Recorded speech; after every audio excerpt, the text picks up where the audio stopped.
Welcome. I hope you're enjoying the different Bible studies that we've been doing, and we're going to keep putting them on YouTube. So also, come over to Twitch, twitch.tv/FuzzySpartan, to hang out with us. Also, we're on Podbean if you want to hear just the audio without the visual part. So we will get started with the recording. Good afternoon again, everybody, and welcome to another installment of the Walking in Obedience Bible Study. I am here again, as always, with Dave.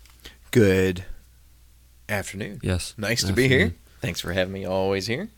Thanks for having us into your church.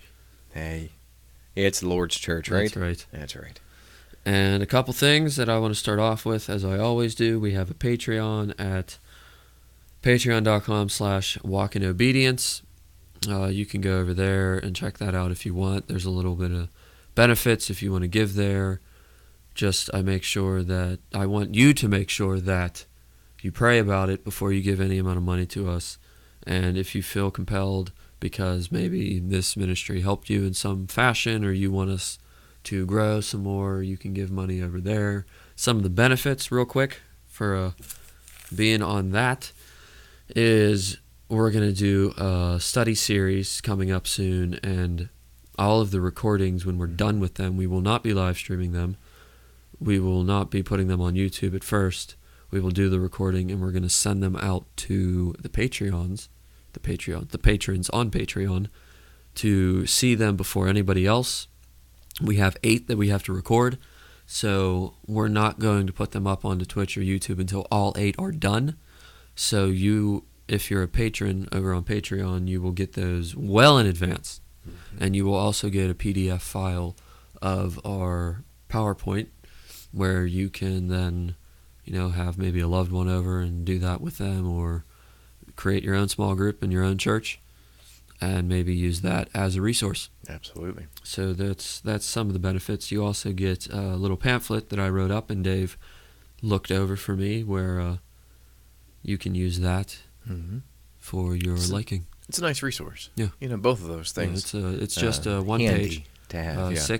Six questions that atheists generally ask and answers that you can give them. And it's just a really quick resource, and maybe you can do a little bit extra research if you want to on that. And that would be sent to you as a thank you for giving your first time giving on Patreon.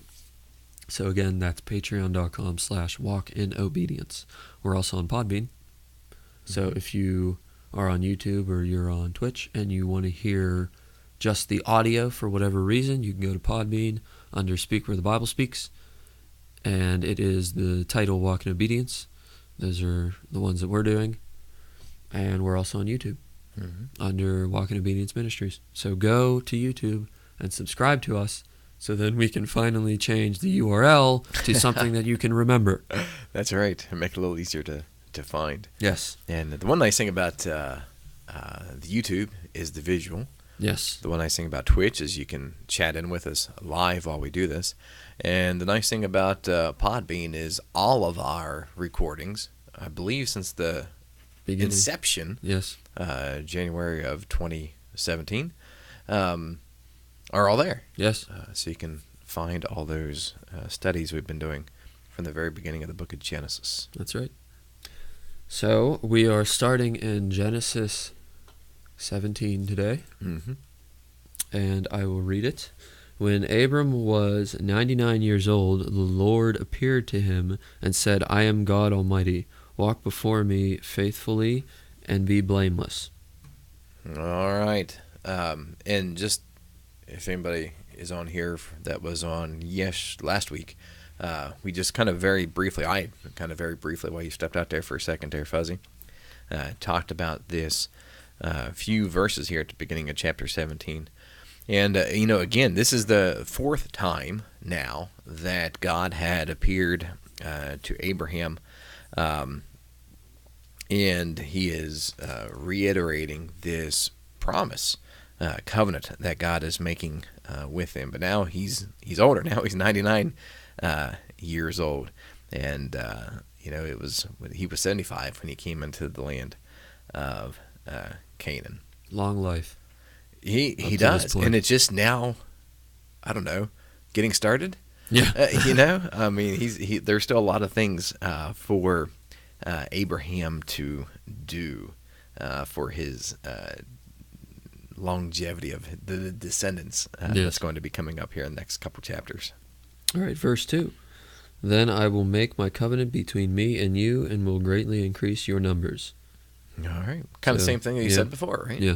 As many of the sands of the sea, as many of the stars in the sky, that's how large his descendants, his family, is going to be. And I feel like God had to say that again to Abram, because Abram may have been thinking that is no longer. Oh. Because of what happened with Ishmael and Hagar. Yeah. So that might also be, because we know that in Genesis, in the Bible, there's a lot of repetition, so that you really understand what's important, a little more important, like the laws when we get to them. There's 3 books, I think, on the laws. And so I feel like this is a dual purpose of showing you that this is very important, but also I feel like Abraham was thinking that this was no more. I screwed up. It was a big screw up. I mean, you just think about the time gap. Oh, yeah. The promise given to Abraham about this, and then Sarah's giving of Hagar to Abraham. And now, 13 years passed between Ishmael's birth and now when he's 99 years old. Let's get to the point where, okay, maybe this covenant that God has given me is no more, or you just forget about it. Yeah, God was it letting was him so sweat long it. ago. Yeah, he was, and so now this kind of reminder of I am still with you. Yeah. So verse 3. Abram fell face down, and God said to him, "As for me, this is my covenant with you. You will be the father of many nations." All right. Oh, I just read 3 and 4. Oh, well. That's okay. Yeah, that's perfect. Abraham prostrating himself before God. Yes. And that's the idea of worship. Yes. Anytime we see worship used throughout, specifically the Greek terms used in the New Testament, it's that idea of bowing down, kissing the hand. And we see Abraham doing that here. God is before him, talking to him, and he falls down on the ground, worshiping him. And also just probably the sigh of relief that Abraham had when he finally heard God say it again, that I'm going to make the covenant with you. Yeah. And so there was probably a huge weight lifted off his shoulders. And maybe throughout these 13 years, he's not heard anything from God. Yeah. So it's been quiet for a little while. All right, verse 5. No longer will you be called Abram. Your name will be Abraham, for I have made you a father of many nations. All right. So here's that name change. And I've been calling him Abraham the whole time. It's just easier. We're used to it. Yeah. Yeah. Yeah, it's just easier that way, and that's what we're used to. That's his name anyway. Abram means exalted father. Abraham means father of many. And so this is kind of a name change that reflects upon his new role.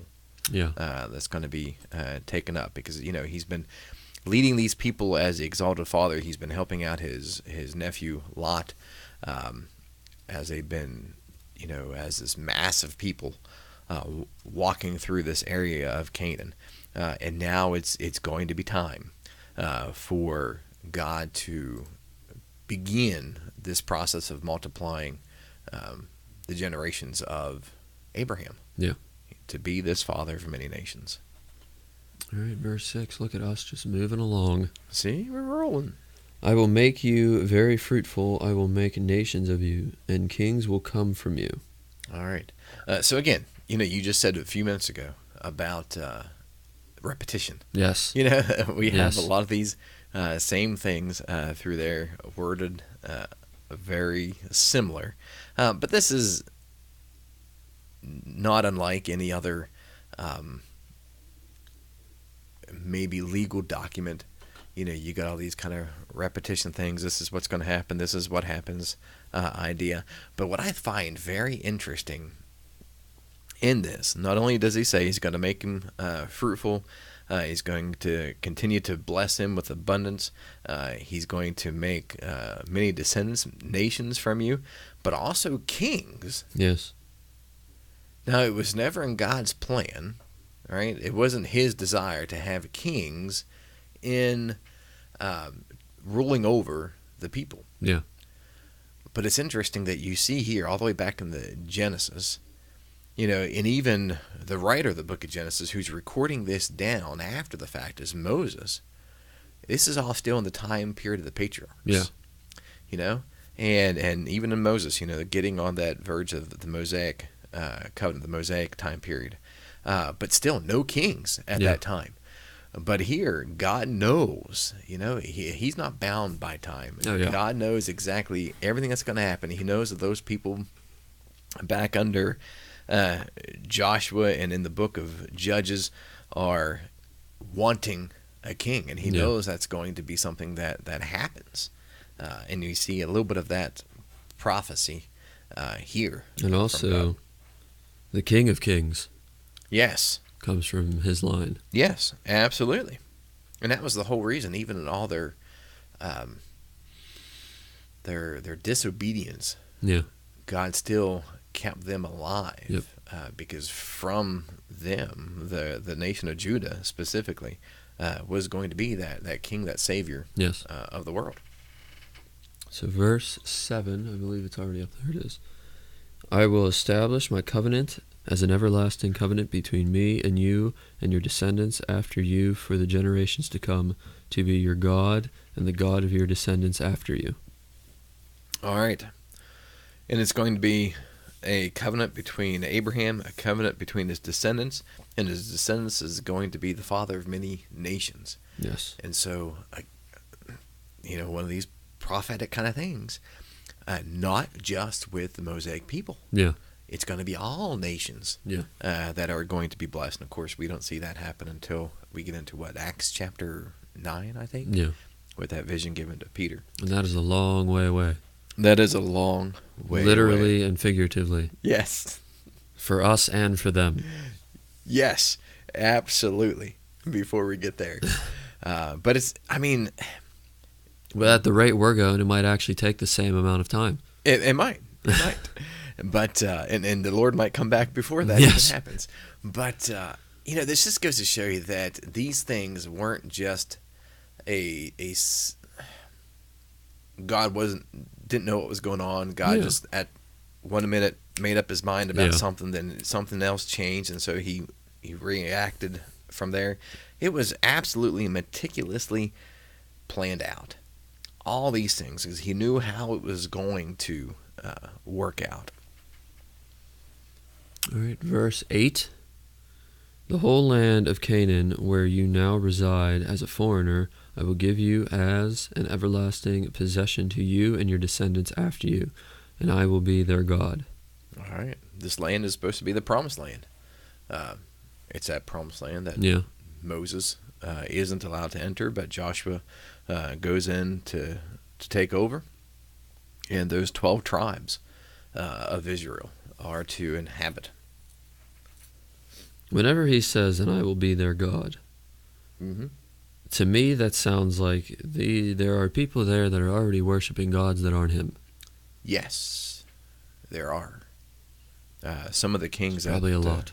Some of the kings that Abraham has already encountered. Yes. And then throughout all of this history of Abraham and Moses, and then as we are going to talk today later on about the kings, continual worshiping of idols. Yeah. Kind of like now. Just different idols. Just different idols. Some of them are American. Some aren't. American Idol. Get it? Got it. Yep. Sad. No. Horrible pun. Horrible. No puns are horrible in my world. That was pretty good, though. I like that. All right. We're going to move on. I know Zenadine is going to love that pun once it comes out over audio after the delay. And just real quick before you move on, that kind of phrase that you brought up, I will be their God. It's the same kind of phrasing that we see in Revelation chapter 20, 21.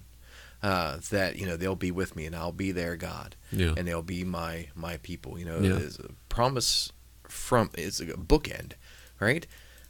Genesis, the very first book of the Bible, Yeah. and Revelation, the last book of the Bible, and all through there, look, this promise, if you will be my people, I will be your God, and we will be together everlasting forever. All right, verse 9. Then God said to Abraham, "As for you, you must keep my covenant, you and your descendants after you, for the generations to come." All right. In order to be his God, what do you got to do? You got to keep my covenant. Got to keep the law, right? Keep this rules. There were only a between us. couple. It's not like there were a lot. Not right now. There will be an awful lot come later on. What, 500 at least? Right? Something like that? It felt like more. 500 when you're very reading specific. You're reading them, it felt like a lot more. There might be another number that I'm not thinking about. Something like that, I believe. I'm thinking an order of 10 higher. 5,000. And it might be. I can't have no recall idea, right now. Yeah. It was a lot. So, and of course, Zenadine says nay, but that really means yay. I know how he thinks. He liked the pun. Yes. Yeah. Yes. Of course he did. I'm sure he does. Nicholas liked the pun. He laughed. Thank you, Nicholas. Zenadine, you can be yourself. You don't have to say nay. So, verse 10. This is my covenant with you and your descendants after you, the covenant you are to keep. Every male among you shall be circumcised. All right. The sign of the covenant. Yes. Right? I'm going to bless you. I'm going to multiply you. And you are to be a people that are sanctified, people that are set apart. And here's how we're going to fulfill this covenant. It's a weird sign. It is. It really is. It's a blood covenant. Yeah. And that probably that's one of the things. Back then that was a big thing, the blood covenant. Yeah. And that was really serious back then. Mm-hmm. Yeah. So, and whenever we talked, I think it was last chapter, where Abraham passed between the split animals. It's that same kind of idea, the blood covenant. And still to this day, it's a blood covenant. It's just different blood. Yeah. It's Christ's everlasting blood. Mm-hmm. And we kind of do a very shallow thing. Sometimes we used to, I guess it was a little bit bigger, where, blood brothers, you'd kind of stupidly cut each other's I didn't do that. palm. I never did that either. No. Cut each other's palm and then shake your hands. See, I pass out very easily. At the sight of blood, you're done. Yes. So this wouldn't be good for you. No. No. I'm like, I'll pass. Mm-hmm. I was born in the right time. Let's put it that way. Put it that way. All right. And then hopefully, by the time this covenant came into effect, you weren't an adult yet. You were still a child and wouldn't remember these things. But you know what circumcision is. If you don't, go ahead and ask us. Go ahead and look that up. Don't Google it. Ask a doctor. Ask a doctor. And that was to be done. And later on, you see where they kind of get away from circumcision for a little bit, and then God reminds it's Moses, hey, you need to do this before you enter the promised land. You've been wandering the desert. And so there's this reestablishment of circumcision and this covenant between God and his people.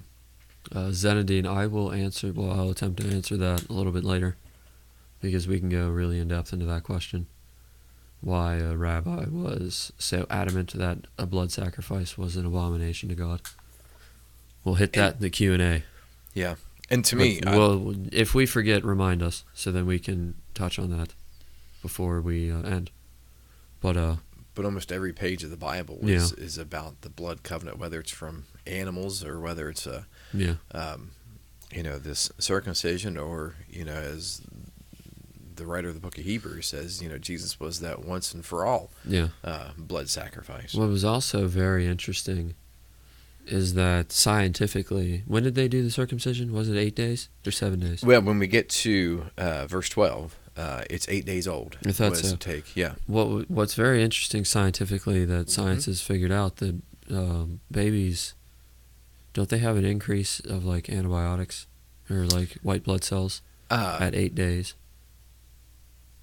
Or an increase in painkillers or something in their body? It's an increase in vitamin K, if I recall correctly.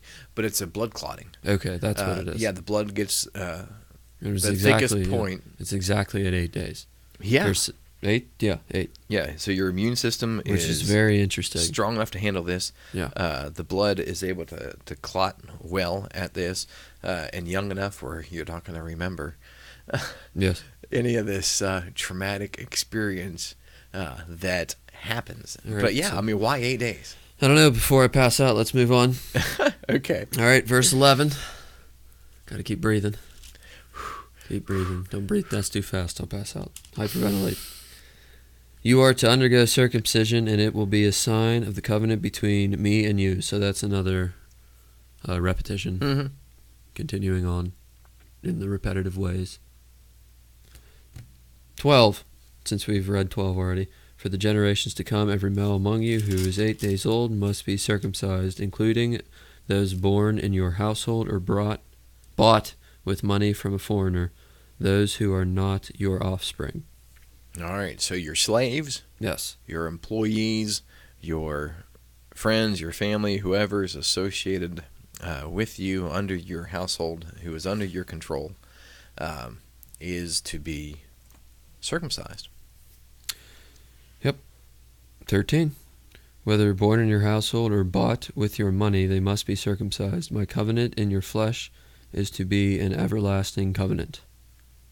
All right. So again, that reiteration. This is the way it's supposed to happen, and it's supposed to be an everlasting symbol between this covenant between me and you, that you are my sanctified people. Zenadine said, seriously, who knows this information but you two? Well, it's one of those almost apologetical things in the Bible. Yeah. Why? And it just shows some of the scientific accuracy. I watch a lot of this Discovery scripture. Channel There you go. and Science Channel. Yeah. So that's probably why I knew. And we're both kind of got that science background Yeah. in school. So I don't know. Yeah. I'm a wealth of useless information. There we go. And Nicholas said, rip to Abraham having to do this so late in life. Ooh, yes. Zenadine said I would bargain with God.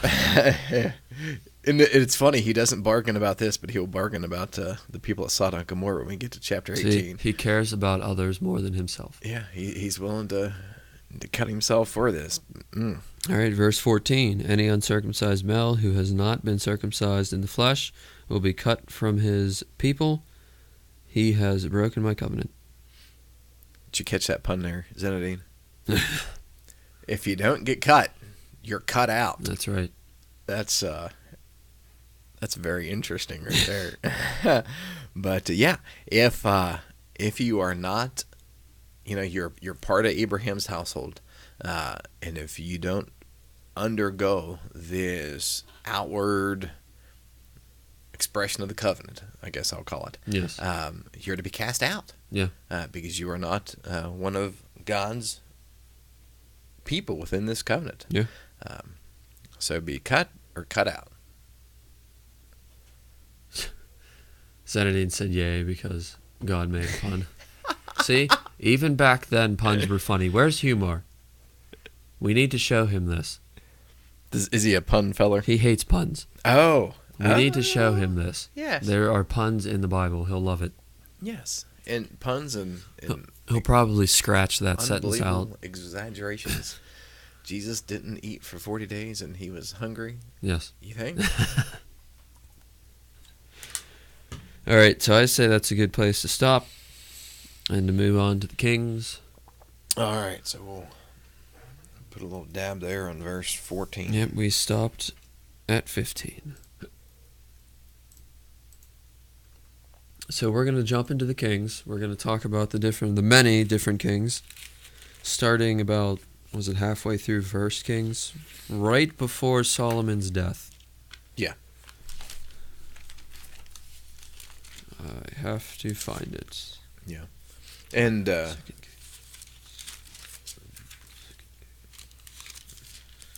come on. Where are you? There we are.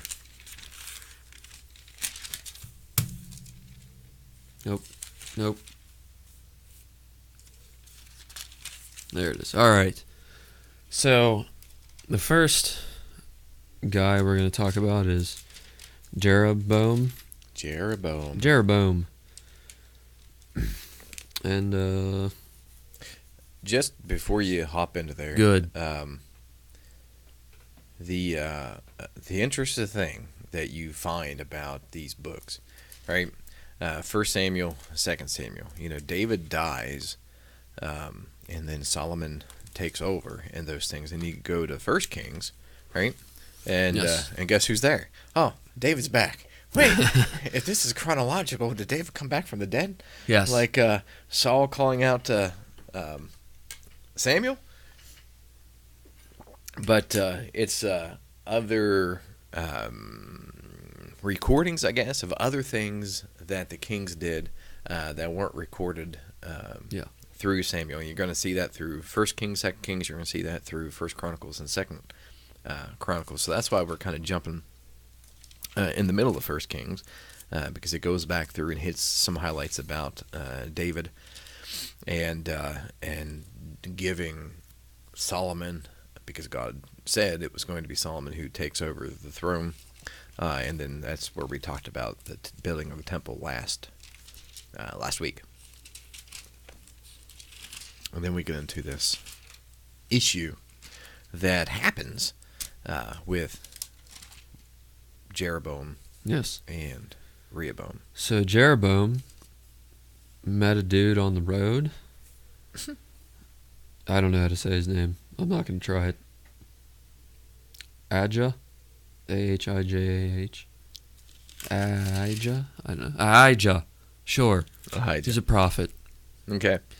And pretty much the prophet told Jeroboam that God's going to tear the kingdom apart, give him 10 of the 12 tribes, and then leave Judah and Benjamin, the Benjamites, with the line of David, so that because David was such a strong follower of God, to keep his line controlling part of it.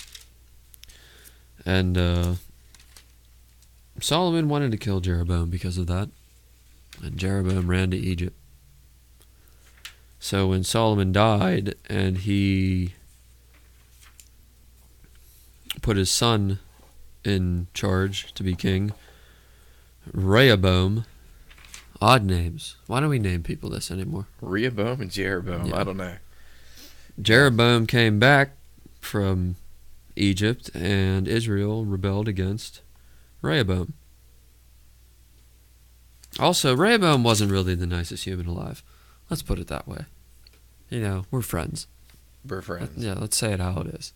Yes. Israel came to him and said, hey, your father put a yoke on us. He was a tough dude. What about you? Mm-hmm. And he said, come back in 3 days and I'll tell you. And he asked the elders. The elders were like, be nice.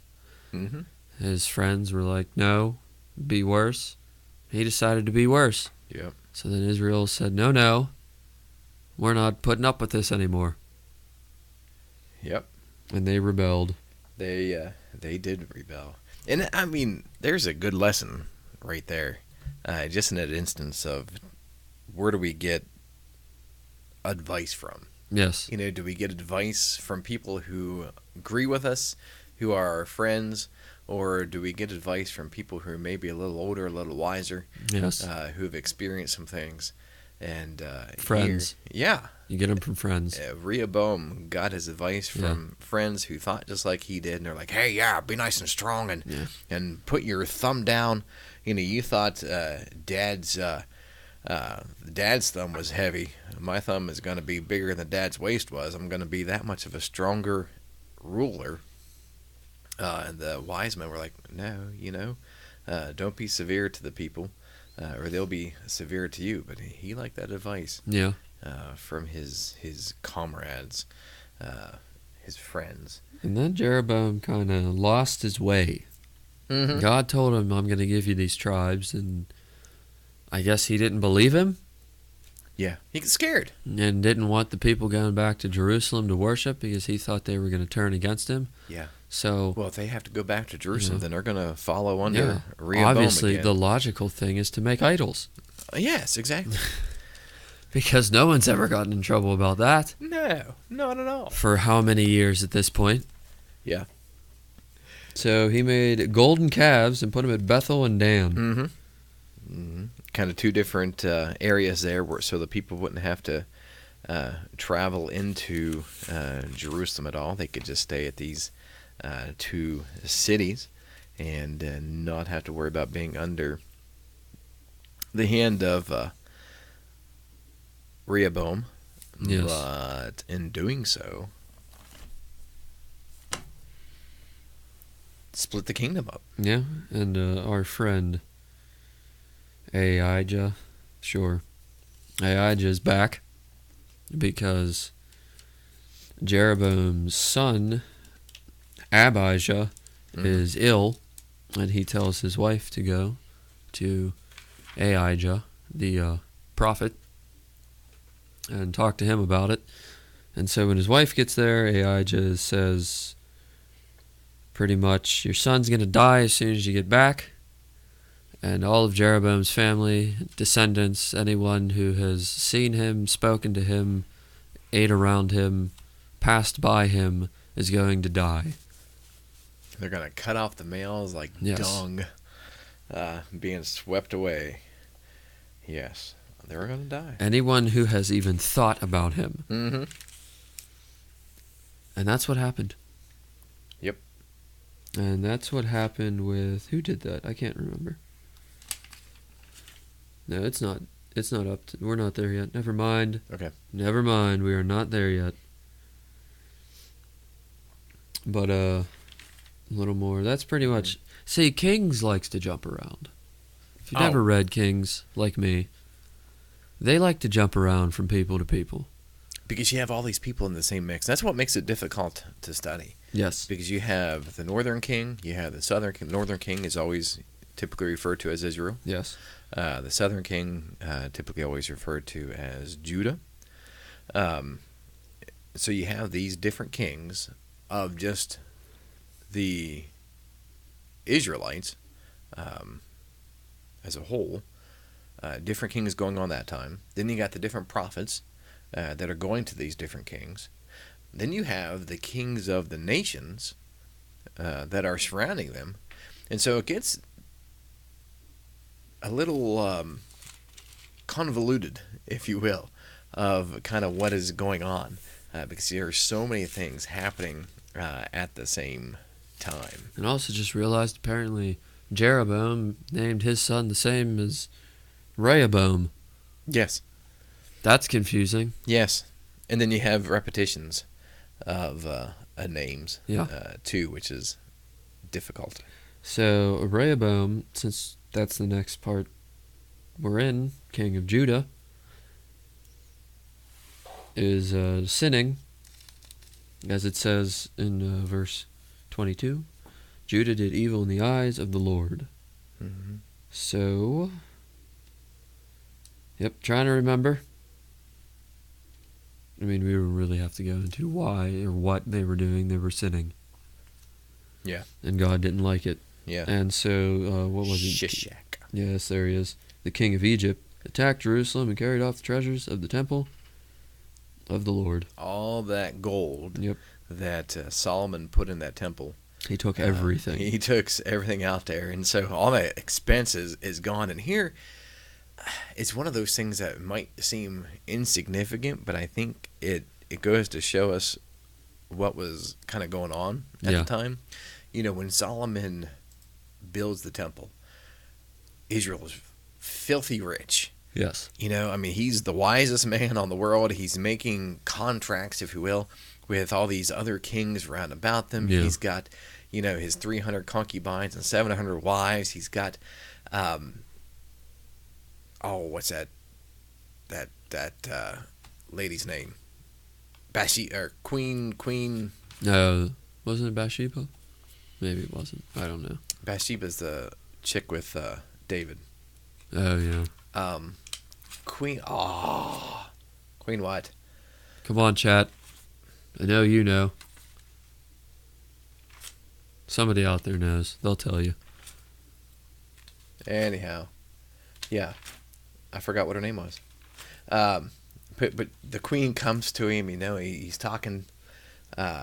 She wants to know, how's he's getting so rich, how the kingdom is doing so great, and so Israel is powerful, and they're able to make this temple for God, huge temple, 90 by 30 by 45. A lot Everything of gold. is coated in gold. It took 7 years to construct it, then let alone all the other houses he built. I'm trying to look for that lady's name. I wonder, did they just peel the gold off the walls? Since they took everything. It kind of seems like it. And then what did Queen Sheba, the Queen of Sheba, that's why it was almost like Bathsheba, because it's the Queen of Sheba. All right. Sorry, guys. And so now Shishak takes all the gold out of the temple, and what does Rehoboam replace it with? Bronze. Bronze. Why not gold? Can't get gold. They're not rich anymore.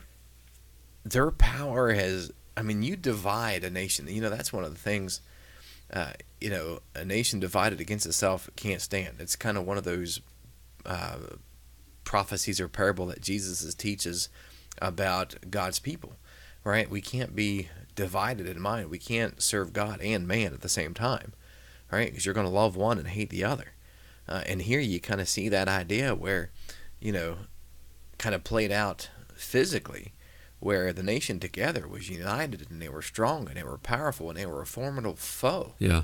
But here, because of pride, Rehoboam and Jeroboam wanting to each have the kingdom, now the nation is destroyed, and now they're just going to take a huge nosedive down until they're both end up wiped out and swallowed up by Babylon. So the next king is Rehoboam's son, Abijah, not to be confused with Jeroboam's son, Abijah, who's already dead. Abijah, yeah, whatever. Usually Abijah's. Whatever. Yeah. But you know what? We're going to call him John. John. So there wasn't much about him. It said that he reigned for 18 years. Mm-hmm. Or no, not 18 years. In the 18th year, in the 18th year of Jeroboam, he started to reign. I think it was 3 years. Yeah. Yeah.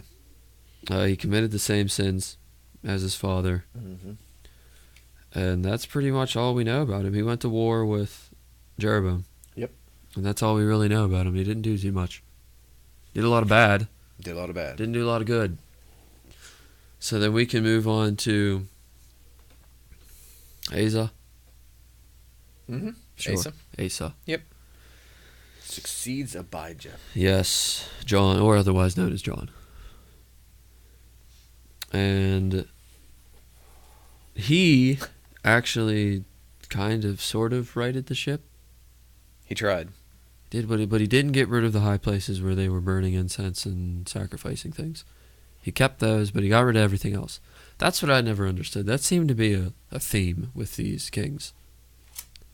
Every king, it would say that they did good in the eyes of the Lord, God. And they would try to get rid of the sins, but they would keep the high places. And I don't understand why they couldn't just get rid of them.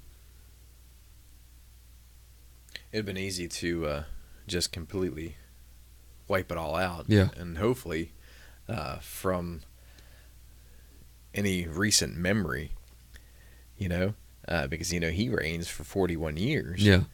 In Jerusalem. So if he, with that long of standing of that, for 41 years we didn't worship idols, then maybe they wouldn't be so quick to go back to it. Yeah. But you can even see how perverted the land was, and it's kind of amazing that Asa was able to do at least a little bit of good that he did. Was even his mother, or is his grandmother? It was his grandmother. Yeah, his grandmother had made an Makkah. obscene image of Asherah. It was a phallic image. It was obscene. Yes, that was used for Family show, Dave. For those purposes that should happen within the confines of marriage. Twitch is going to ban us now. I think we try to circumvent that in a very good way. But I mean, that's just, we haven't talked yet about Genesis chapter 18, which, we're close to now. We're getting there. But Sodom and Gomorrah stuff. Yes. And wouldn't you think that, I mean, we are a couple hundred years removed from that by the time that happens to Asa and the people before that. But you would have thought they would have learned. Yeah. From those thought times. we'd have learned. Well, there you go. That's true. You would think we would all straighten up and learn that, these abortion and homosexuality and all these sins, adultery, that we would stop doing and quit living together in sin and follow God's word, because we're going to give an answer for it. And that's too hard. Yeah, and apparently, that was too hard for God's people there, and it took a king to try to mitigate some of that. Yeah. And then he was this is where it starts to get a little confusing. Okay. Then he's at war with Baasha, king of Israel. We've never even talked about Baasha, king of Israel. So he'll be coming. Yeah. Not today. Yeah, and there's another king. Yeah. Within that, because then you got these two timelines. Oh yeah, we're going all over the place.